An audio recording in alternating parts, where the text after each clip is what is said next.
Hi, I'm Arthur. And one topic I see isn't discussed as much as I think it should is this small cliff note of lore that is brought up in a snippet from an Imperial Armory book a few years back. I think it's a very interesting idea for the name alone and from what we can extrapolate. A few fellas from the lore scene have already covered it, but I want to discuss what I think about it and give you guys a bit more of an in-depth look at it. So, the War of the False Primarch is one of those lore snippets that GW tends to drop from time to time, like they aren't the single most significant combination of words that they could put onto a single event in the history of the setting. Sometimes they do this and they release it with kind of a mid-name, like The Howling, and then the description of The Howling will make you go, wait, they killed how many? Then you have things like The Pale Wasting, which is kind of a complicated and weird sounding name, but then you read about it and you're like, oh, oops, all Eldritch Abominations, cool. But for the War of the False Primarch,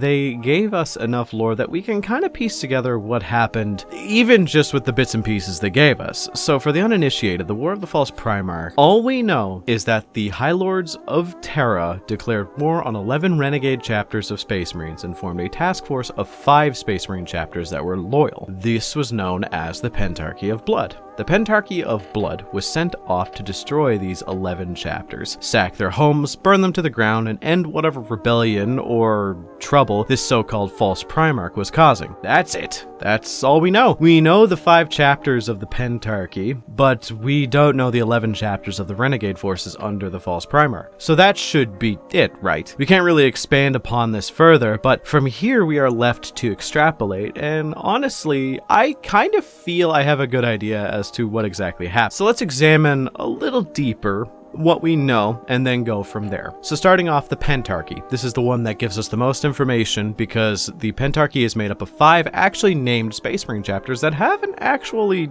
okay amount of lore to them. So from them, we might be able to glean some information. But let's break them down and see who they are and what they do. The interesting fact about the Pentarchy is that these are not so much mainstay chapters. So these aren't the Imperial Fists, these aren't the Ultramarines, which you'd think would be your first choice because of their exemplary combat record to send after something as significant as a False Primarch. But I find once you look into the chapters of Space Marines they chose themselves, you'd kind of get what they were going for. So starting off, we have the fan favorite Carceradons, which are a chapter known for being cold, brutal, and absolutely silent in the face of war, following orders to a T, but also not taking slights without recompense from anyone, loyalist or not. Some of the most known campaigns that they were a part of involved the Badab War, where they were sent to take care of a bunch of renegade Space Marines that had not fallen to chaos yet. So they specialized in fighting other Space Marines and renegades, which is probably good for taking down renegade Space Marines, so that tracks. But also they have a certain cold brutality to them that makes them one of the most intimidating chapters to go against in the entirety of the lore. There's actually like lore snippets that tell you that they are actually more scary than the Night Lords in one instance, which I think is very interesting. Next is the Flesh Eaters, which are known to be our particularly violent chapter of Blood Angel's successors. These individuals are said to be one of the most unstable chapters of the Blood, but they are apparently not held in the same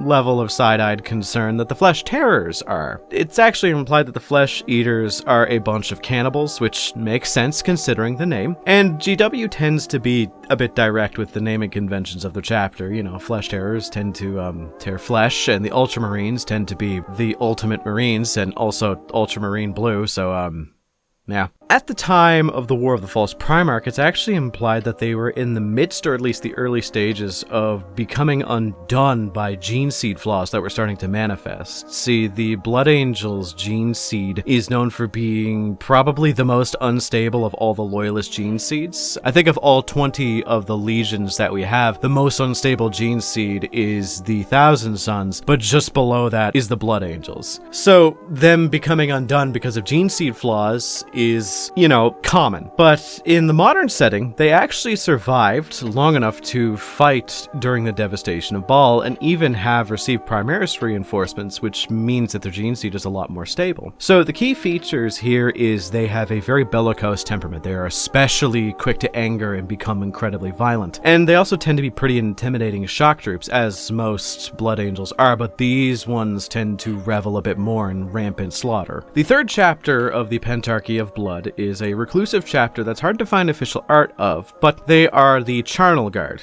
Is it the Carnal Guard? I've heard it said both ways, because I looked up a few videos about how to pronounce them, especially in context of the Pentarchy of Blood. I've heard Charnel and I've heard Carnal. I'm just going to say Carnal because it sounds better. If I'm wrong, just tell me. Regardless, due to their weird gothic iconography, use of the colors red and black, and also the name, most people assume Blood Angels, and I believe they also claim that they are a Blood Angels successor, as they have a lot of ties with other Space Marine chapters in that kind of area. But also, for some reason, they are interesting as they have a lot of ties to other Space Marine chapters and groups dedicated to defending the Ultima Segmentum, which is kind of cool because that means they specialize in fighting Chaos Space Marines that would be damaging to the area around them. But also, for some reason, they have access to a suspicious amount of Heresy era and earlier technology. I'm talking like Volkite weapons, Fellblades, Fire Raptors, shit that would make most men give up at the sight, like shit that would make a Baneblade seem cute in comparison. They tend to only be deployed when necessary and stay in stasis crypts in the meantime,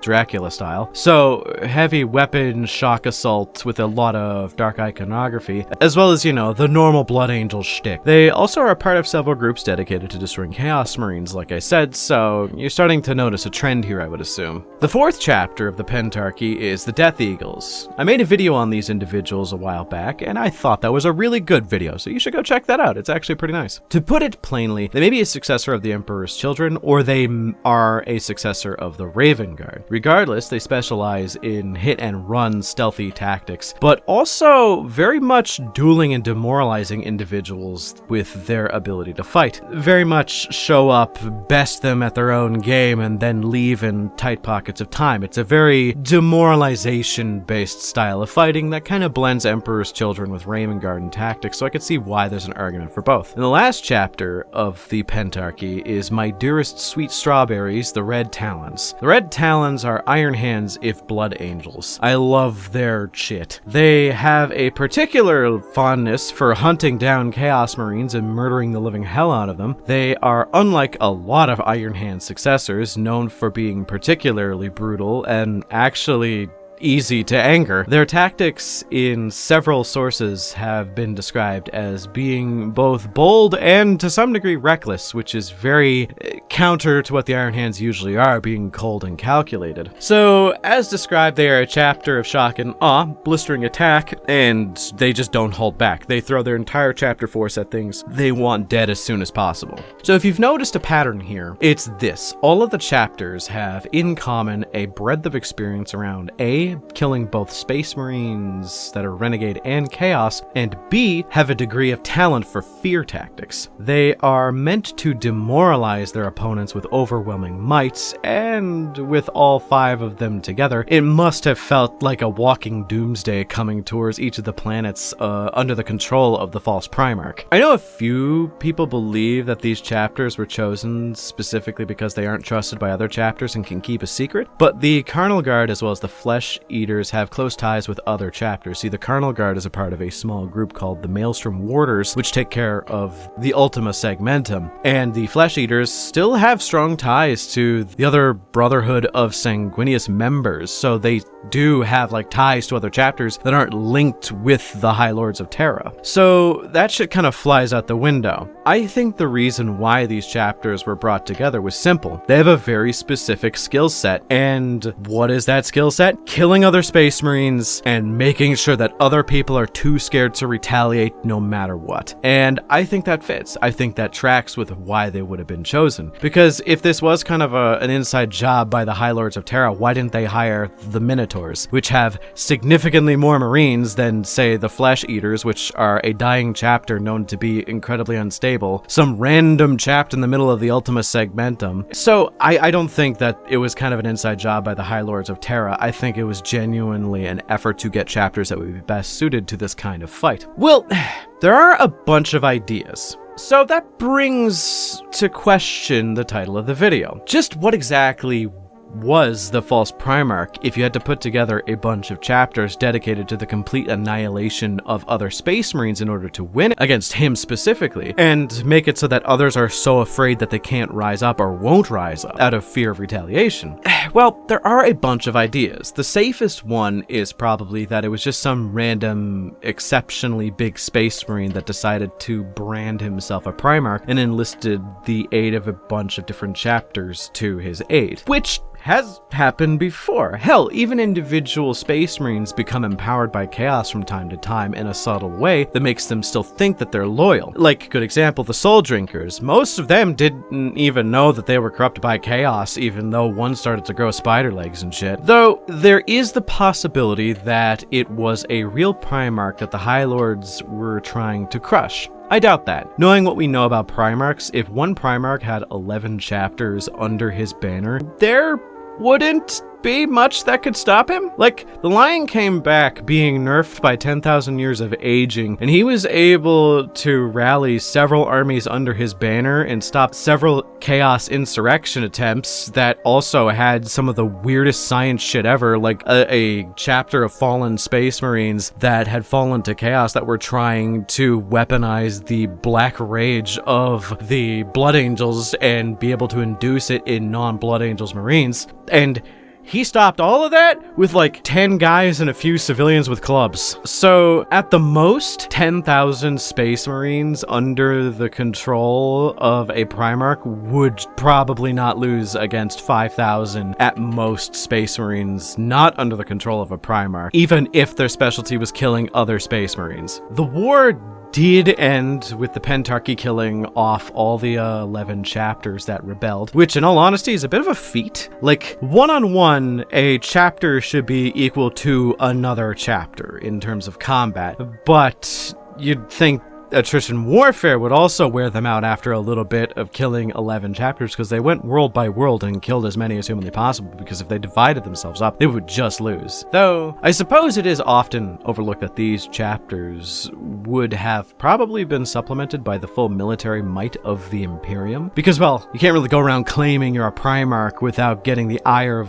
of like, political figures, religious figures, entire chapters of Space Marines, a few High Lords, and maybe the Emperor himself, so you know. Though I don't know if we will ever know for sure who the False Primarch is, because it's very likely that whoever it was had their name struck from the record, as that seems to be the way she goes with these kinds of affairs. My money is basically on just a special Space Marine who got a bit too big for his britches and decided to create a massive empire that the High Lords of Terra got a little worried about, considering he wasn't paying taxes and also was stockpiling guns, so yeah, there's that. So they employed a bunch of morally dubious Space Marines who had a specific set of skills based around murdering other Space Marines and burning their land. I do like the theory crafting, and this is one of those lore pieces I wish they would make a book series, or at least a single book out of, but not from the perspective of the Pentarchy, I should say, or even from the perspective of the High Lords, or even from just some random guardsman who was serving under the Pentarchy. I want it from the perspective of the False Primarch himself, and just to show where things started and how things ended, because that would honestly be very interesting. Because, like,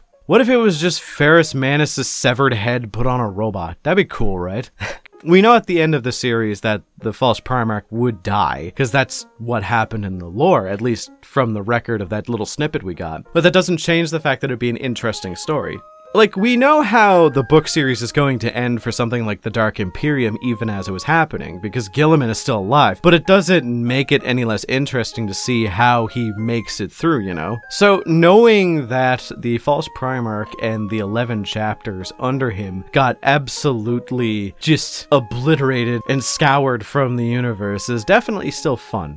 But what do you all think about this? Think the War of the False Primarch is a fun tidbit of lore? think it's not. Who do you think the false Primarch is, and why do you think they needed to hire a bunch of fear-based chapters when they could have just sent the Minotaurs to do their bidding as always? Let me know in the comments, and alongside that, remember to like and subscribe as it helps my channel more than I could actually ever convey. I feel like I should do a video at some point about how much, like, the minutia of YouTube stuff actually affects YouTube content creators, but I don't know if anybody would actually be interested in this, but I digress. Special thanks to my channel members for supporting me. With your help, I'm able to eat, pay my bills, and do this as a job, and I could not be more grateful. So if you want to also become a channel member and support this content as well as myself, and you also gain access to additional content and early content, then become a channel member today. Thanks once again for watching. And no, I don't think the false Primarch is secretly the 11th Primarch. That's kind of a weird theory, and I genuinely think that's a bit of a silly idea because, again, Primarchs are Primarchs. You can't just... I'm just gonna go now. Goodbye, everybody!